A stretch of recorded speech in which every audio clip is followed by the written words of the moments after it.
Hello and welcome to the News for Yooz. I'm your host, Wayne Darnell. Does Biden have a moral compass? Let's find out in this News for Yooz special.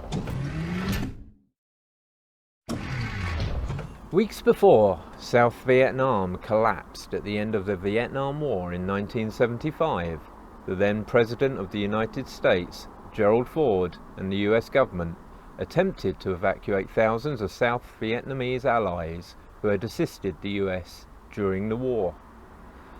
The leading opposition to this rescue effort was in fact a certain Senator Joe Biden. Hundreds of thousands of South Vietnamese allies were in danger of recriminations from the Communist North Vietnamese Army and the Viet Cong. These included soldiers, officials, spies, interpreters, drivers, cooks, and bar girls. Senator Biden was adamant that the US had, quote, no obligation, moral or otherwise, to evacuate foreign nationals. Does this sound familiar? As North Vietnamese divisions approached Saigon, President Ford realized that the government of South Vietnam might fall and asked Congress for $300 million in emergency aid, including money to evacuate the remaining 2,500 Americans and their dependents, along with up to 175,000 South Vietnamese. Some of the most strenuous objections came from Biden.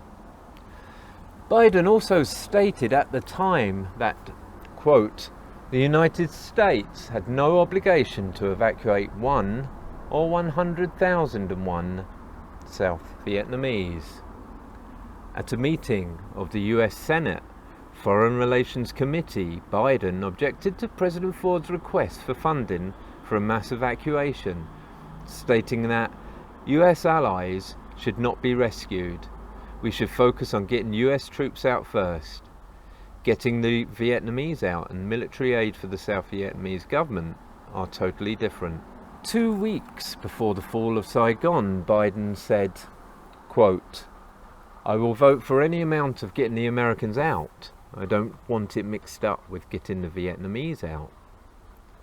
Saigon fell on April the 30th, 1975. Hundreds of thousands of South Vietnamese who did not manage to escape the country were eventually sent to re-education camps where they were often abused, tortured, or killed. That I wasn't going to ask them to continue to risk their lives in a military action that should have ended long ago. Our leaders did that in Vietnam when I got here as a young man. I will not do it in Afghanistan. An attack by a group known as ISIS-K took the lives of American service members standing guard at the airport. They're a part of an airlift, an evacuation effort unlike any seen in history. Do you think that people have an issue with pulling out of Afghanistan or just the way that things have happened? I think they have an issue that people are likely to get hurt. Some, as we've seen, have gotten killed, and that it is messy. The Taliban now has access to over $85 billion worth of American military equipment. That includes 75,000 vehicles, over 200 airplanes and helicopters, over 600,000 small arms and light weapons.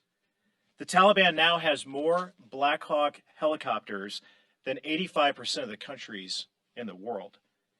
But they don't just have weapons. They also have night vision goggles, body armor, medical supplies, and unbelievably, unfathomable to me and so many others, is that the Taliban now has biometric devices, which have the fingerprints, eye scans, and the biographical information of the Afghans who helped us over the last 20 years. And here's what we just learned again in the briefing that we just walked out of, is this administration still has no plan to get this military equipment or these supplies back. I remember walking out of there thinking, I was right.